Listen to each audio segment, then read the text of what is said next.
পাঁচশো উপজেলার আকাশপুর ইউনিয়নে ৫ নং ওয়ার্ডের সুবিধাভোগীদের মাঝে ফ্যামিলি কার্ড হস্তান্তর অনুষ্ঠানে উপস্থিত মাননীয় উপদেষ্টা অর্থ ও পরিকল্পনা মন্ত্রণালয়, উপস্থিত মাননীয় প্রতিমন্ত্রী সংস্কৃতি বিষয়ক মন্ত্রণালয়, রাজবাড়ী ২ সংসদীয় আসনের মাননীয় সংসদ সদস্য, আমাদের সরকারি কর্মকর্তাবৃন্দ, সাংবাদিকবৃন্দ, রাজনৈতিক নেতৃবৃন্দ সহ এবং আজকে যারা এর সুফলভোগী আমাদের যে ফ্যামিলি কার্ড যারা পাবেন, আসসালামু আলাইকুম।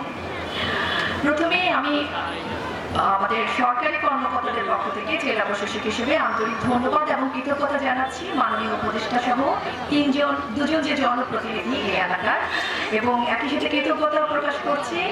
আর আমি যেটা বলবো যে আমার সরকারি কর্মকর্তা হিসেবে আমার নিজেকে খুবই প্রিভিলেজড মনে হচ্ছে, এবং আমি বিশ্বাস করি যে আমার এই টিমে যারা কাজ করেছে, আমার উপজেলা নির্বাহী অফিসার পাংশা, উপজেলা সমাজসেবা কর্মকর্তা, জেলা সমাজসেবা কর্মকর্তা, আমাদের নিজেদেরও নিজেদের অত্যন্ত লাকি মনে হয়েছে যে এরকম একটি অসাধারণ উদ্যোগ যেটি মাত্র সারা বাংলাদেশে 12টি উপজেলার 12টি ওয়ার্ডে করা হয়েছে। সেখানে ঢাকা বিভাগে যখন আমি প্রথম শুনলাম যে 13টি উপজেলার মধ্যে 13টি জেলার মধ্যে ঢাকা বিভাগে আমাদের রাজবাড়ী পাংশা আছে, তখনই আসলে কৃতজ্ঞতায় আমার কি বলবো, আমার এত ভালো লেগেছে। আমি জানি না আমি আমার অনুভূতির মাধ্যমে এই বক্তব্য প্রকাশ করতে পারবো কিনা, কারণ এখানে যারা অপবিষ্ট আপনারা আসলে জানতে পারেন কিনা বা বুঝতে পারেন কিনা, যেটা অনেক দুঃসাধ্য এবং দুরূহ এবং অসাধারণ একটি অর্জন ছিল, যেটি শুধুমাত্র সম্ভব হয়েছে আপনাদেরই এই এলাকার বেড়ে ওঠা আমাদের সামনে উপবিষ্ট, মঞ্চে উপবিষ্ট আমাদের মাননীয় অর্থ উপদেষ্টা মহোদয়, আমাদের মাননীয় সংস্কৃতি প্রতিমন্ত্রী এবং মাননীয় সংসদ সদস্য মহোদয়দের অক্লান্ত পরিশ্রম এবং তাদের নেতৃত্ব, এবং তাদের আল্লাহ তাআলা তাদেরকে সেই রকম একটি জায়গায় বসিয়েছে। এবং আমি মনে করি এই মুভমেন্টে আমরা যারা এই জেলায় বিভিন্ন স্তরে আমরা সরকারি কর্মকর্তা দায়িত্ব পালন করছি, আমরা খুব ভালো একটি এনভায়রনমেন্ট পেয়েছি। আসলে আমরা সরকারি কাজ করতে যখন একটি জেলায় আসি, তখন আমরা সেখানকার যে সাধারণ জনগণ, সেখানকার যে রাজনীতিবিদ, তাদের যে সহযোগিতা, সেটি আসলে আমাদের ভালো কাজের যে অনুপ্রেরণা বাড়িয়ে দেয়।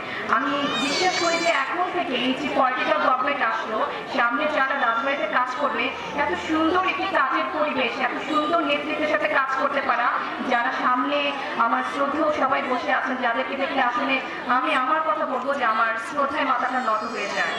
আর যদি বলি আমি রাজবাড়ির কথা, আমি 1 বছরের মতো সময় রাজবাড়িতে কাজ করছি।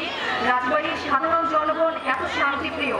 আমি এখানে এসেছিলাম অন্তর্বর্তীকালীন সরকারের একটি সময়, গত বছরের জানুয়ারি মাসে, যখন দেশ একটা অস্থিরতার মধ্যে ছিল।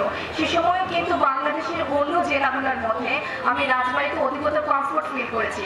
অত্যন্ত আইন শৃঙ্খলা পালন করে রাজবাড়ির সাধারণ মানুষ, তারা শান্তিপ্রিয় এবং তাদের মনে এত আনন্দ, এত অল্পতেই তারা যে এত সুখী হতে পারে, আমি আসলে নিজে কাজ না করলে বুঝতে পারতাম না। এবং আমি দেখেছি যে অনেক মানুষ দরিদ্র, প্রান্তিক লেভেলের সাধারণ জনগণের সংখ্যা অনেক বেশি, হয়তো তাদের জীবনের মৌলিক চাহিদাগুলো ঠিকভাবে প্রতিপালিত হচ্ছে না, কিন্তু তারা সংস্কৃতি মনা, এত কালচারাল মাইন্ডেড আমি শহরে দেখেছি, এত সুশৃঙ্খল, এত সুন্দর একটি পরিবেশে সেই মানুষগুলোর জীবন কেন উন্নয়ন হবে না। আমি দেখেছি যে গত বছরের নদী ভাঙ্গন আমি দেখেছি, আমার ভীষণ কষ্ট হয়েছে যে এই অঞ্চল জুড়ে দেখেছি যে আমি প্রায় বালিয়াকান্দি ও বড়াই নদীর কারণে, আর বাকি ওইদিকে বোয়ালন্দ, রাজবাড়ী সদর, পাংশা, বিস্তীর্ণ অঞ্চল এখানে নদী ভাঙ্গনের কবলিত। আমি মনে মনে আসলে আমার মনে ইচ্ছে হতো যে আমরা কবে রাজবাড়িবাসীর ভাগ্যটা উন্নয়ন হবে। 13টি জেলার মধ্যে অনেকটাই পিছিয়ে আছে ঢাকা বিভাগের মধ্যে রাজবাড়ি। এবার মনে হয় মহান আল্লাহ তাআলা রাজবাড়িবাসীর ভাগ্য নিশ্চিতভাবে চেঞ্জ করবে, কারণ এরকম পাওয়ারফুল 3টি জায়গায়, বিশেষত অর্থ উপদেষ্টার মতো একটি জায়গা, যেটা আমরা সবাই জানি যেখান থেকে যেমনটি আমাদের প্রতিমন্ত্রী মহোদয় বলেছে, অত্যন্ত পাওয়ারফুল একটি পোস্ট। এবং আমরা যেমনটি শুনেছি আমাদের শ্রদ্ধেয় স্যারের সাথে আমাদের বর্তমান প্রধানমন্ত্রীর অসংখ্য অসম্ভব একটি ভালো রিলেশন বা ব্যক্তিগত একটি ভালো রিলেশন, একটি তার পদবীর কারণে, এখন তার রিলেশনের কারণে।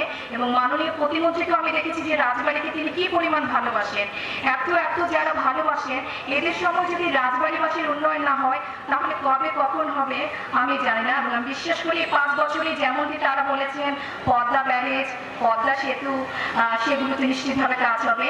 এবং আপনারা শুনেছেন যে এর পরবর্তী যে মাননীয় প্রধানমন্ত্রী যে পাইলট প্রকল্প, সেটি হচ্ছে কৃষক কার্ড। এবং সেটিও জেনে খুব ভালো লাগলো, মাত্র 10টি জেলার 10টি হচ্ছে যে আপনার উপজেলার এক একটি ব্লক করে নির্বাচিত হবে হচ্ছে যে কৃষক কার্ড প্রদানের জন্য। এবং আমি একটু ক্রস করে দেখছিলাম যে ফ্যামিলি কার্ডের জন্য যে জেলাগুলো ছিল, কৃষক কার্ডের জন্য সেম জেলাগুলো ছিল কিনা। অনলি একটা জেলা ছিল রাজবাড়ী ছাড়া, বগুড়া জেলা। চিন্তা করেন কি পরিমাণ ভাগ্যবান রাজবাড়ী জেলা যে তারা দ্রুততেই পেয়ে গেল। এসব কিছু কৃতিত্ব আমাদের সম্মানিত এবং শ্রদ্ধেয় স্যারদের। স্যার, আপনাদের প্রতি আবারও অশেষ কৃতজ্ঞতা।